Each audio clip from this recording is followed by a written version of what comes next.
Retrocede, porfa, al inicio. Eso es lo que parece como primero.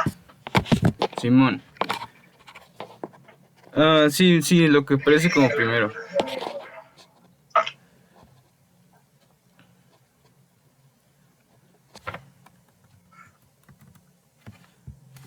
Y bueno, pues continuando con las últimas presentaciones que nos había dejado el profesor, a mí me correspondió el tema de poder y política y también dinámica de grupos. Voy a tratar de conjuntar estas tres presentaciones en una misma exposición para hacerlo no tan tedioso.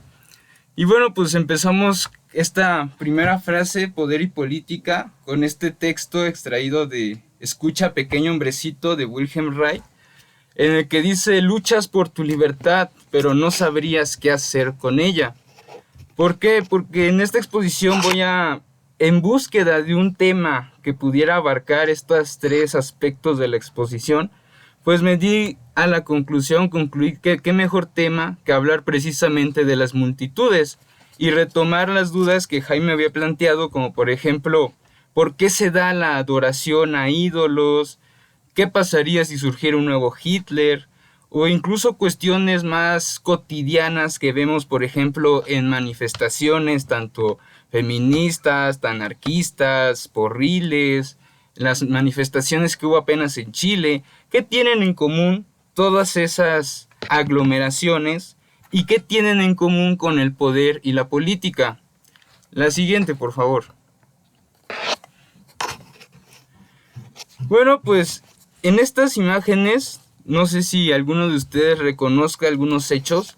Las imágenes de los policías del Zócalo debajo en la zona inferior izquierda corresponden a una manifestación que ocurrió en 2012, la cual pues como evidentemente pues fue reprimida por el cuerpo policíaco. Otra, la que está en la esquina superior derecha, es una manifestación que ocurrió en Michoacán, que fue organizada por maestros de la CENTE y en la cual también fue reprimida, e incluso en su momento salieron fotos en la que tal cual los policías le disparaban a los manifestantes con armas de fuego, no con gas lacrimógeno, no con balas de pintura, con armas de fuego de verdad le disparaban a los maestros. Qué curiosidad, no pude encontrar estas fotos cuando las busqué para hacer esta presentación. En la esquina inferior derecha lo que vemos es la representación, la represión que ocurrió el 2 de octubre de 1968. Ahí se puede observar a los manifestantes con las manos alzadas y atrás a un militar con su arma pues que los está custodiando. Mientras que las últimas imágenes de la esquina superior izquierda corresponden a las protestas que ocurrieron en Chile apenas en el año 2020, poco antes de que empezara la pandemia. La que sigue, por favor. Esas imágenes anteriores, ¿por qué las puse? Porque son ejemplos claros, cotidianos, difundidos, en que se entremezclan estos tres conceptos: la dinámica de grupos, la manera en que se ejerce el poder y la política, o la manera en que los políticos ejercen el poder por medio del cuerpo policíaco. Pero ¿qué es la política? Creo que todos tenemos una idea vaga sobre este concepto. Y vale decir que es una palabra ambigua. ¿Por qué? Porque estoy seguro que cada uno tiene una definición diferente. Por ejemplo, Jaime, con todo lo que tú has escuchado, para ti, ¿qué es la política? No estudié. Lo que te salga del corazón, todo es válido. El subconsciente, ¿no? Pues diría que sería pues la forma de manejar pues ideologías en pro de conseguir pues un control sobre una población. El manejo de ideologías para ejercer control en una población. Ahora, Brenda, ¿estás ahí? Así es. Para ti, ¿qué es la política? Igual, lo que te salga del corazón, todo es válido. Un juego de supuestas inteligencias. Uno dice un control ideológico, gracias Brenda, y la otra un juego de inteligencias. Pero a fin de cuentas, creo que los dos van orientados a ejercer control. Pero igual se resalta esto, cada uno posee una definición propia y es una palabra ambigua que precisamente por eso es utilizada. Y de las varias definiciones que podemos encontrar tanto en las personas como en los autores, pues yo puse las 3 siguientes, en la que dice que la política son las conversaciones que se dan entre los representantes de las potencias en las cuales se decide el destino de la humanidad. Y a su lado derecho les puse una imagen que es una caricatura de la Primera Guerra Mundial, en la que tal cual se ve eso, el pastel es el mundo. Y en la Primera Guerra Mundial, no sé, como dato curioso, por si no lo sabían, tal cual las grandes potencias, Alemania, Inglaterra, Francia, se organizaron para repartirse las colonias, tanto americanas como africanas, y por eso empezó la guerra, porque a Alemania le tocó el pastel, la parte del pastel más pequeño y menos sabroso y más manoseado. Otra definición de política es pactar entre amigos, mentirse, espiarse y sacar ventaja recíproca.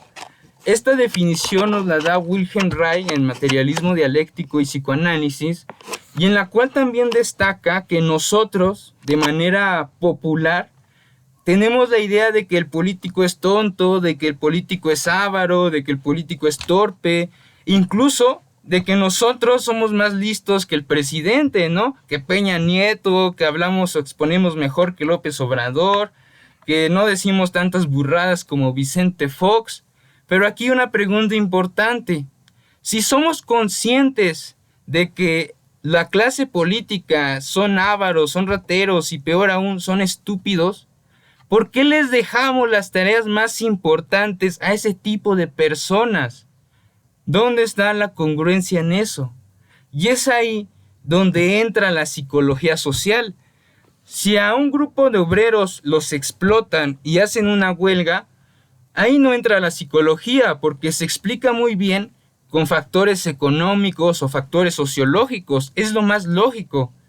Pero si a un grupo de obreros los explotan, les pagan poco y en vez de luchar se arrodillan y casi dicen explótenme más, ¿dónde está la congruencia en eso? La pregunta ahí es ¿por qué no se han alzado? ¿Por qué permiten ese maltrato por parte de sus empleadores? Y es ahí de lo irracional en donde tiene que entrar la psicología de las masas y la psicología social. Y bueno, la última definición que les puse de política dice: la política tiene por objeto el gobierno de las masas. Y va más o menos acorde con lo que nos decía Jaime, el control ideológico. Y esta última definición, adivinen, spoiler, y de él vamos a hablar, nos la da Gustavo Le Bon. La siguiente, por favor. Les iba a enseñar el libro, pero ya no vi dónde lo dejé. Ahora vamos con otro concepto con el que igual todos estamos familiarizados y en el que los últimos días le he preguntado a diferentes profesores ¿qué es el poder? ¿Por qué? Porque igual es un concepto ambiguo del cual cada uno posee un término y que si yo digo poder, estoy casi seguro que a cada uno se le va a ocurrir cosas diferentes, aunque comparten algunas similitudes. El profe de curso nos decía que el poder es la capacidad de influir sobre los otros a través de la violencia. La profesora de seminario nos decía que es igual ejercer influencia y lo dejaba así en un tono más vago, ejercer influencia desde la sugestión hasta la agresión, pero en fin, ejercer influencia. El profesor ahorita ya nos compartía su definición de poder, en la cual entran en juego no solo ya las personas, sino también pues los aparatos ideológicos y los aparatos represivos del Estado. Pero bueno, para delimitar un poco este concepto, pues yo les puse ahí unas definiciones a partir de las que a mí me parecen más, pues que a mí me gustan más, porque les digo, hay demasiadas. La primera es el poder como coerción, que es imponer decisiones propias contra la voluntad del otro. es como el ejercer influencia, solo que la profesora nos decía ejercer influencia puede ser influyes a la persona y la persona está de acuerdo contigo, pero a fin de cuentas tú ya la influiste, ya ejerciste un poder. Aquí está como coerción, nos dice imponer la voluntad, pero ya por medio de la agresión.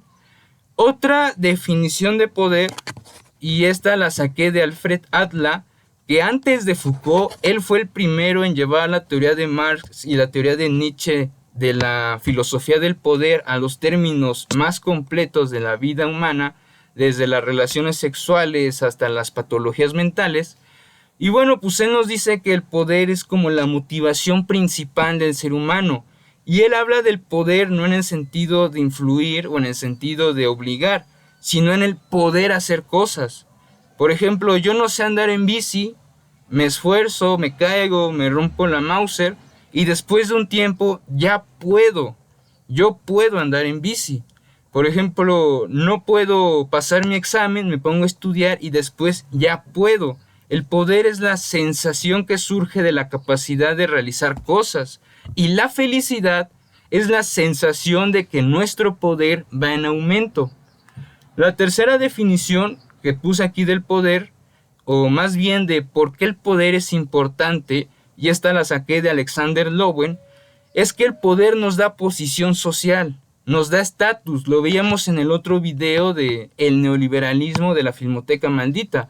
Nos da estatus, y el estatus a la vez nos da acceso a los mejores especímenes reproductivos, tanto hombres como mujeres, y a los mejores alimentos, o en este caso en la sociedad capitalista, a los mejores lujos, a la casa más bonita, a la cama más cara, a unos zapatos que aunque igual se rompen en un año, pero tienen un loguito Gucci y valen 1,000 pesos o 1,000,000 de pesos más que los tuyos. Entonces, el poder nos da estatus.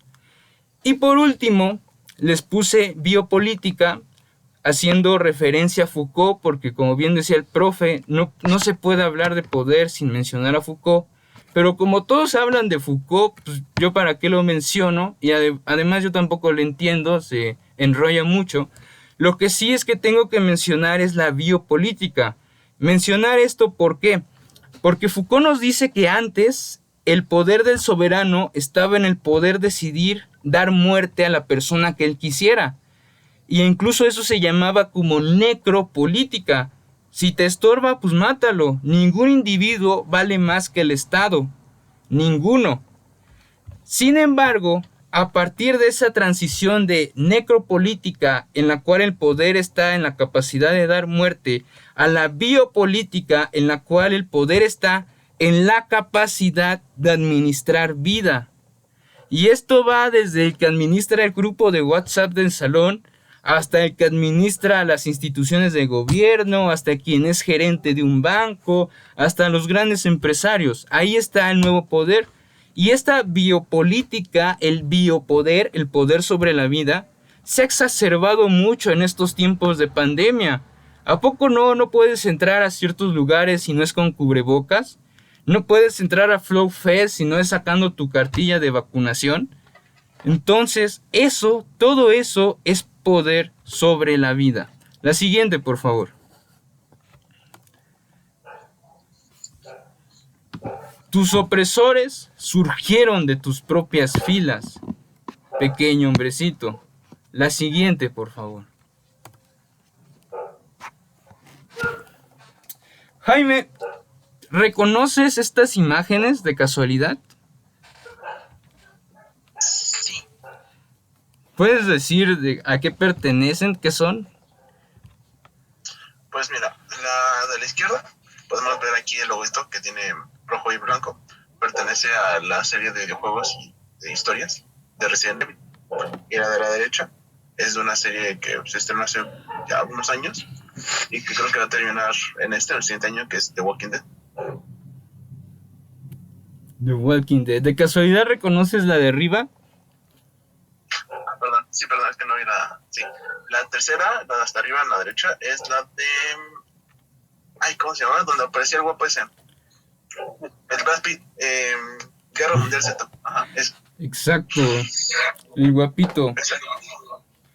Bueno, Jaime nos ha mencionado muy bien todos estos son productos culturales que están de moda, por decirlo así, ¿no? Actualmente. La Guerra Mundial Z, los juegos de Resident Evil, la serie de The Walking Dead que todavía no concluye.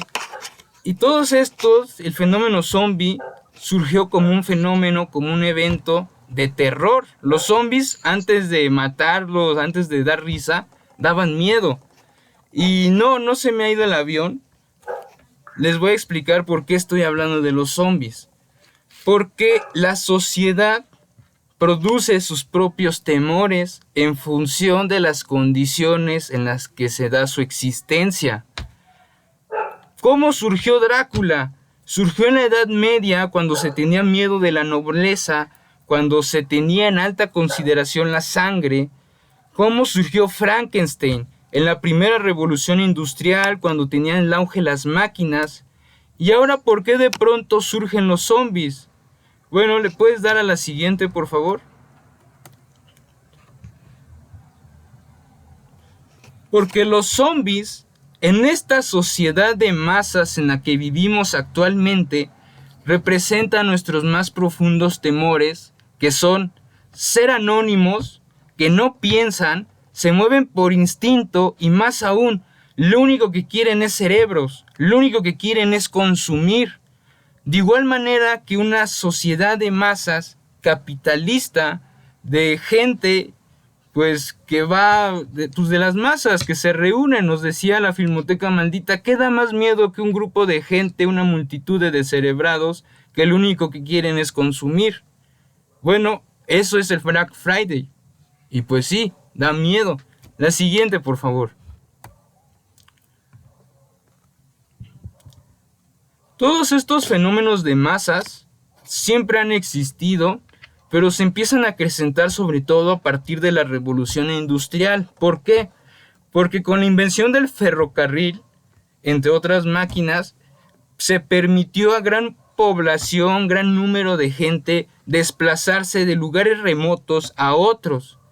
Y entonces ustedes imagínense las personas que hacían, ahorita es algo común que hay juego en el Azteca y se hace la multitud, que Flow Fest y va la multitud.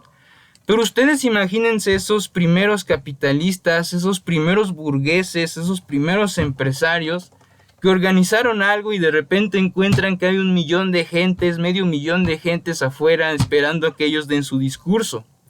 Las masas no solo llevaron al fenómeno zombie en el entretenimiento, sino que desde siempre han suscitado investigación, miedo y diversos autores como Ortega y Gasset, escribiendo la rebelión de las masas, Gabriel Tarde escribiría después Las leyes de la imitación y Gustavo Le Bon escribiría Psicología de las masas. Y aquí es que hay que aclarar algo, es que Gustavo Le Bon le vendió su psicología a los reyes, a los empresarios, y precisamente se los vendió diciéndoles que si ignoraban sus conocimientos, su corpus, su doctrina, muy probablemente el socialismo o alguna revolución iba a ocurrir en sus territorios. Entonces, Gustavo Le Bon era un burgués en todos los aspectos de la palabra. La siguiente, por favor.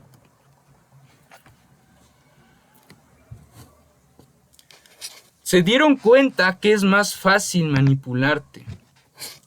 La siguiente, por favor. Y ahora sí, entrando de lleno al tema de la dinámica de grupos, más específicamente la dinámica de las multitudes, y tomando en cuenta los postulados de Gustavo Le Bon, tenemos que las multitudes es la fusión de los individuos en un espíritu y un sentimiento comunes, en las que se esfuman las diferencias personales y disminuyen las facultades intelectuales. Gustavo Le Bon nos dice en su libro: puedes tener a 3 genios por separado en cuartos distintos, pero en cuanto los pones en un mismo cuarto y se convierten en multitud, se vuelven igual de estúpidos que un orate. Esas son sus palabras, porque las multitudes no razonan. Las multitudes se guían por sentimientos, necesitan de un líder a quien obedecer, y más aún, ¿cómo son los líderes? Nos decía Gustavo Le Bon, necesitan un César, un Moctezuma, un Donald Trump. Necesitan un penacho que las seduzca, una autoridad que imponga y un sable que dé miedo.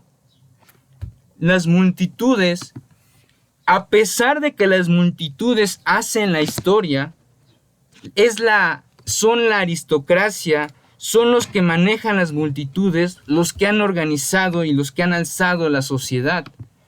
También es de resaltar que las multitudes son la materia prima de las instituciones. Incluso hay autores que dicen que las instituciones su única función es contener a estas. Y por último, como ya les decía, son las multitudes las que hacen la historia, no las personas individuales. Aunque López Obrador ganó las elecciones, fueron las multitudes las que votaron por él. Aunque Hitler hizo la Segunda Guerra Mundial, fueron las multitudes las que votaron por él y las que le obedecieron en irse a matar en su nombre. Aunque Donald Trump hizo barbaridad inmedia y era un loco, fueron las multitudes los que lo llevaron a la presidencia de Estados Unidos. Las multitudes hacen la historia, no las personas. La siguiente, por favor.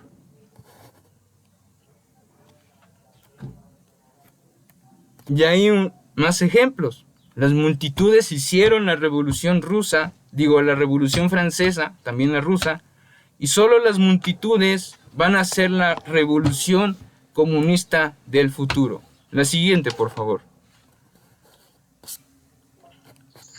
Siguiendo con estas diferencias entre el individuo y la masa, o cómo un individuo se transforma al formar parte de una masa, tenemos que mencionar las características de ambas. ¿Qué caracteriza al individuo? Que tenemos conscientes. La conciencia es individual. El inconsciente es colectivo. El individuo tiene un pensamiento lógico. La masa tiene un pensamiento automático, predicativo. Ahí me equivoqué de orden, pero les corrijo. El individuo corresponde al pensamiento lógico, la razón.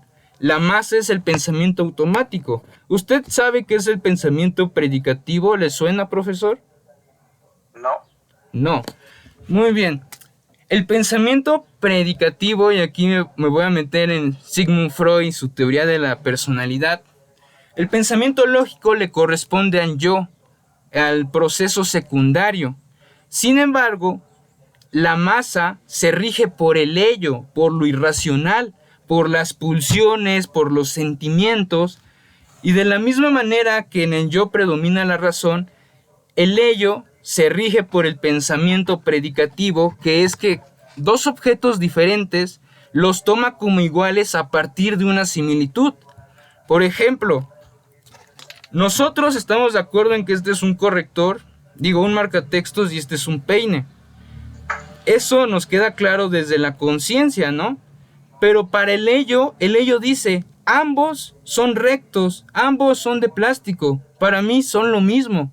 Así funciona la lógica del ello. Y entonces, de la misma manera, las multitudes hacen estas asociaciones. Como en la oscuridad hay asaltos, como en la oscuridad hay monstruos, todo lo oscuro es malo. Los negros son malos porque su piel es oscura. Los gatos son malos porque su pelo es oscuro. Tiene lógica, para el yo no, pero desde el ello, desde el pensamiento predicativo, estas son razones suficientes para decir son idénticos. Otra diferencia entre el individuo y la masa es que en la masa predomina la imaginación y más aún son conservadoras. Para Gustavo Le Bon, la revolución marxista, la revolución feminista, la revolución socialista, anarquista, son ilusiones. La masa necesita líderes, necesita tiranos y más aún se rebelan en cuanto sus tiranos caen. Se rebelan en contra quienes están en contra de sus tiranos. No permiten pensamientos diferentes. Las masas son conservadoras. Necesitan someterse a un líder. Y aunque son verdades incómodas, son verdades científicas a fin de cuentas. La siguiente, por favor.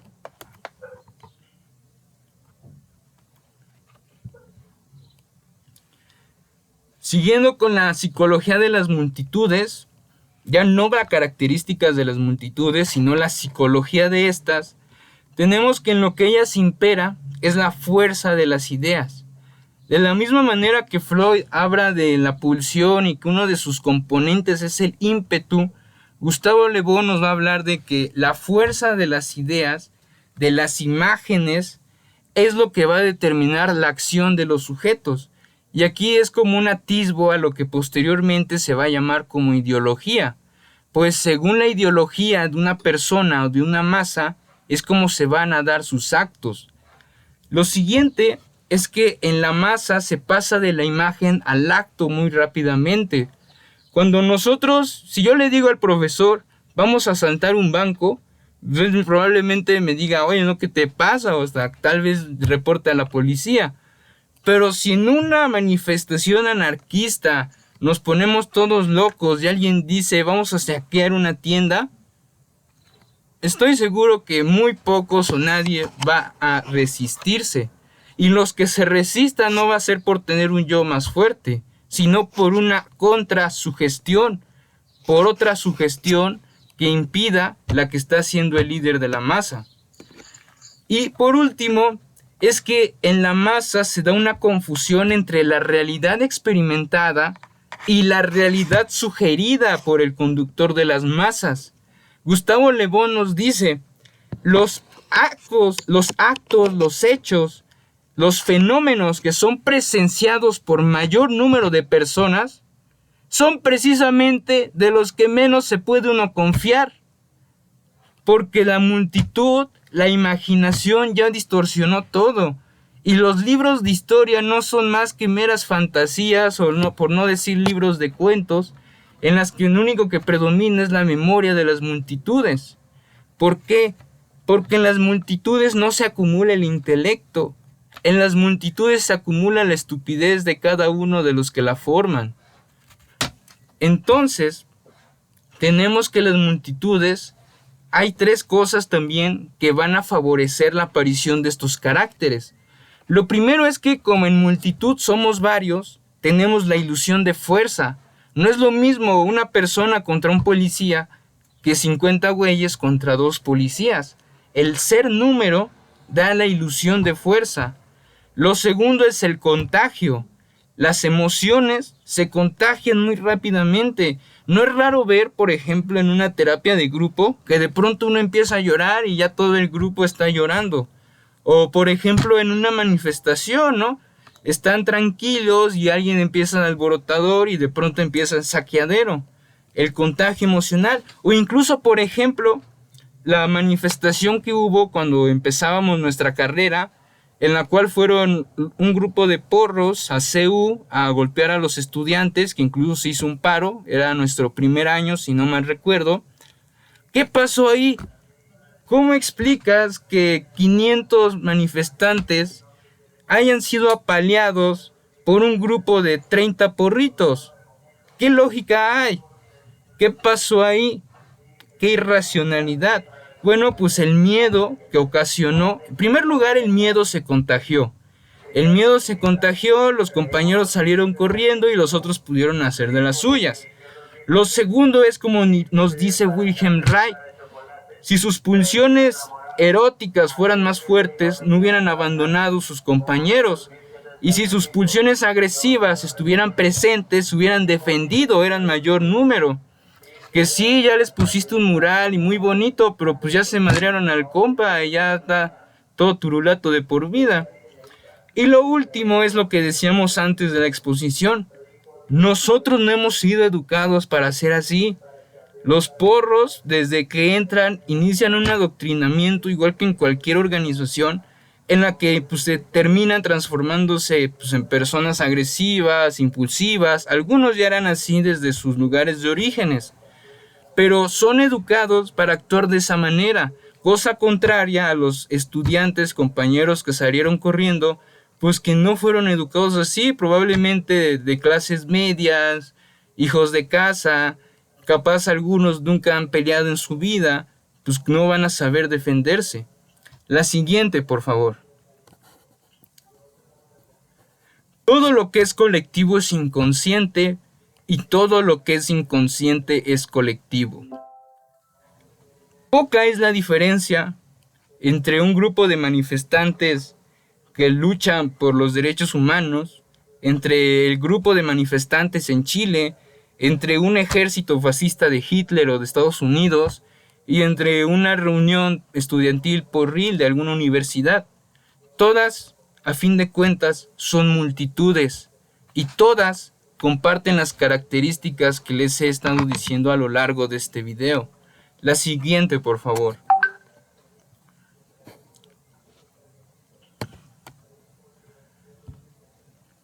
Siguiendo con las características psicológicas de las multitudes, otra es la indiferencia por la contradicción. ¿A qué se refiere esto? Hitler le habló a los trabajadores, pero por el otro lado apoyó a los grandes capitalistas alemanes. Y a los trabajadores, a los votantes, no les importó. Vicente Fox, Calderón demostraron ser peores que el PRI, y aún así a sus votantes, a la masa que los sigue apoyando, no les importó. Yo el otro día hablaba con un compañero sobre objetivamente con quién, a qué partido se debería votar, y pues llegamos a esta conclusión. El PAN pues es el partido de derecha, o sea, si tú eres empresario, si eres un burgués, pues es lógico que votes por el PAN, es más, es lo más racional ser panista. Pero si eres un pelado que tiene que contar su morralla, que cuenta el dinero para llegar a fin de mes, ¿qué carajo haces votando por un empresario, por un panazi? Y bueno, pues votar por el PRI, pues es odiar a México, eso ya ni se diga. Pero entonces, en la masa lo que impera es la indiferencia por la contradicción. De ahí que de pronto los líderes digan, no, vamos a reducir la pobreza y ¡pum!, aumentan los impuestos. Dicen, vamos a reducir la guerra contra el narco y ¡pum!, aumenta la militarización. O por ejemplo dicen, o incluso los panistas dicen, estamos en contra de la legalización de la marihuana, pero ¡pum!, se resultan que son familiares de los grandes narcos del norte del país. ¿Hay congruencia? No. ¿A las masas le importa? No. E incluso nos dice Gustavo Lebón, el impuesto que es más probable que acepten las masas es el más injusto, es el más irracional. Siguiendo con las características también de las masas, pues tenemos que hay una vivacidad, que es que, y esto corresponde más a una característica del que maneja la masa. La vivacidad se refiere a la capacidad de elegir la idea, las palabras que susciten más emoción en la masa de todas las que tienes disponibles. Es decir, que el que maneja la multitud tenga la habilidad de elegir qué palabras van a alborotar más a las personas. No qué palabras van a llevar al progreso, no qué palabras van a hacer más lógica o entendible tu idea, sino qué palabras van a causar más escándalo, qué palabras van a hacer más caos. Lo otro son las imágenes activas. En las masas no funciona la razón, pierde el tiempo el que quiera razonar con las masas. A las masas preséntales imágenes y ya, y entre más escandalosas mejor.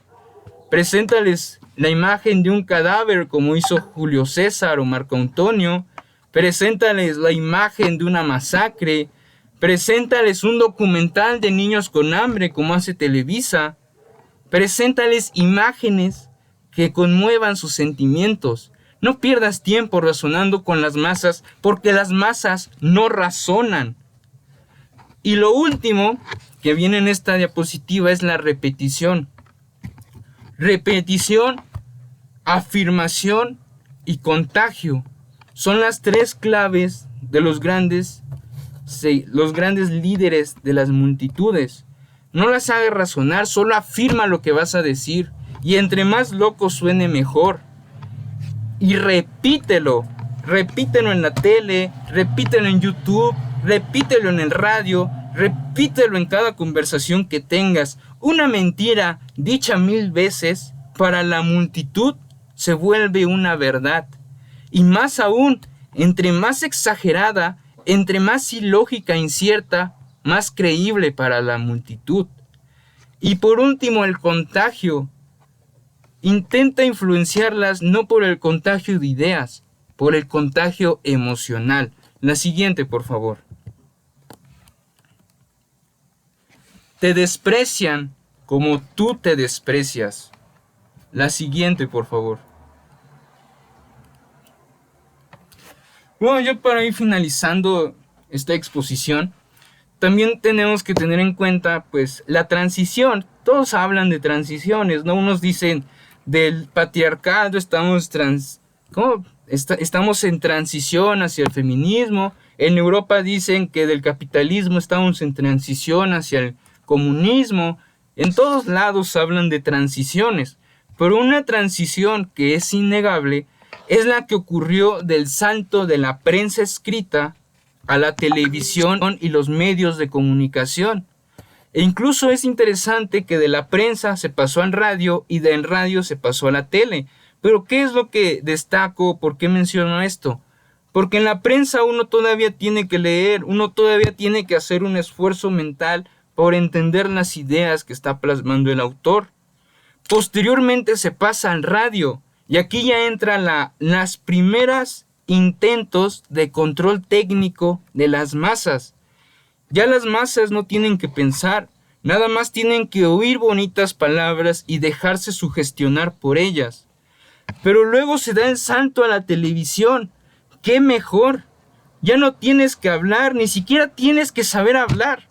Simplemente vean a los presentadores de noticias, son unos mediocres, ni siquiera saben, se traban, y ni siquiera están guapos, están gordos, están feos. Entonces, se pasa del radio a la tele porque dicen que mejor ya nada más ponles imágenes a las multitudes y ya con eso van a hacer, o al menos se van a tendenciar hacia donde tú quieres que vayan.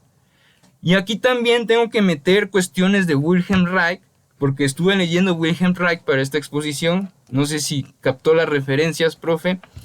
Pero Wilhelm Reich, siguiendo los postulados de Karl Marx, pues nos dice: la ideología dominante es la ideología de la clase dominante. ¿Por qué? Porque solo la clase que tiene el poder económico y también político es la que tiene la capacidad de difundir sus ideas. Yo soy pobre, yo no puedo abrir una empresa de televisión o ni siquiera una revista, pero el que tiene dinero sí, y más aún no va a abrir solo un canal de televisión. Salinas Pliego tiene como 15 canales de la televisión abierta. De igual manera los de Televisa tienen como 10 canales en la televisión nacional. Es decir, solo la clase política y con poder económico tiene la posibilidad de transmitir sus ideas, y a través de esta difusión de ideas es que la masa, la multitud de revolucionaria se va convirtiendo en un montón de colíes. La siguiente, por favor.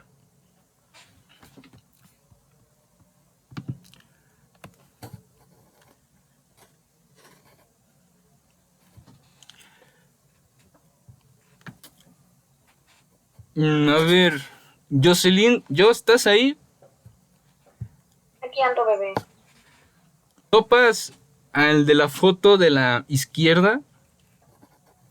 No, la neta, no. No, muy bien. Jaime, ¿tú topas al de la izquierda? No, pero está guapo. Lo mismo digo. Gracias. Brenda, ¿topas al de la izquierda? No, No. ¿Y usted, profesor?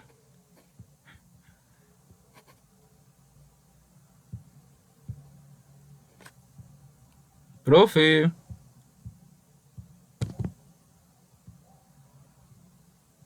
Te digo que no, que está muy decente. ¿Que quién es? ¿No lo topa? ¿Quién es? Es el de la izquierda, es nada más y nada menos que uno de los autores de los que hablo a cada rato y de los que hablé en esta exposición, y es Wilhelm Reich. Y bueno, por eso te digo que está muy decente. Ahí está muy decente. usted lo topa de sus fotos ya viejito, ¿no? Sí. Sí, qué cambiazo. A veces me pregunto cómo voy a envejecer yo. ¿Seré un viejito guapo o seré un viejito feo? Bueno, pero regresando al tema. El de la izquierda es Wilhelm Reich y lo ocupé porque él tiene un libro que se llama Psicología de las masas del fascismo. Él le tocó vivir todo el lanzamiento de la Alemania de Hitler y no sé si les había comentado, pero él es el autor más perseguido que ha existido, me atrevo a decir yo. Lo corrieron los psicoanalistas, lo persiguió Hitler, lo persiguieron los comunistas, lo persiguió la CIA y al día de hoy su obra no se ha vuelto a editar, a pesar de que está agotada. Entonces, no es porque nadie quiera o porque no hay interés en leerlo. Y lo que quiero destacar es que de él también, de su libro Escucha, pequeño hombrecito, han sido las breves frases que he puesto en la exposición con las imágenes. Este es un texto que la verdad es incómodo, pero me gusta mucho y me gustaría compartirles unas breves palabras de este gran autor. Nos dice: escucha, pequeño hombrecito, luchas por tu libertad, pero no sabrías qué hacer con ella.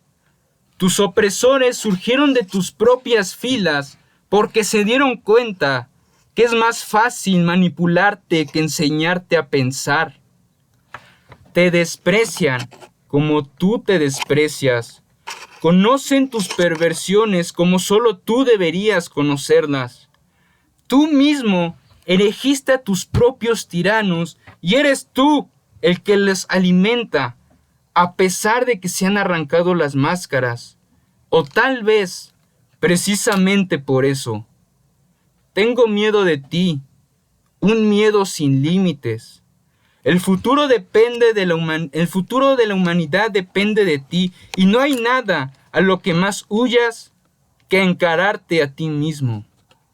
Te crees mucho y no eres más que un pedo. Estás enfermo, muy enfermo. No eres el culpable de tu enfermedad, pero es a ti a quien le corresponde liberarte de ella. Escucha, pequeño hombrecito. Y pues eso ha sido todo por mi exposición. Les digo, mis fuentes fueron Gustavo Le Bon, Wilhelm Reich y Sergei Moscovici. Y pues esa fue mi exposición, profe, de poder, política y dinámica de grupos. Pues ya, fue todo. Gracias por su atención. Y feliz Navidad. ¿Alguien tiene comentarios? Un comentario. Hay un comentario que es obligado a hacer. ¿Quién lo hace? ¿Que por qué no se echa la revolución? No. Entonces creo que no es tan obligado. Esa que pusiste de Hitler y Stalin, esta, tus opresores surgieron de tus propias filas. A Stalin no lo eligió nadie. Sí, él se impuso sobre Trotsky. Y a Hitler sí lo eligió toda Alemania.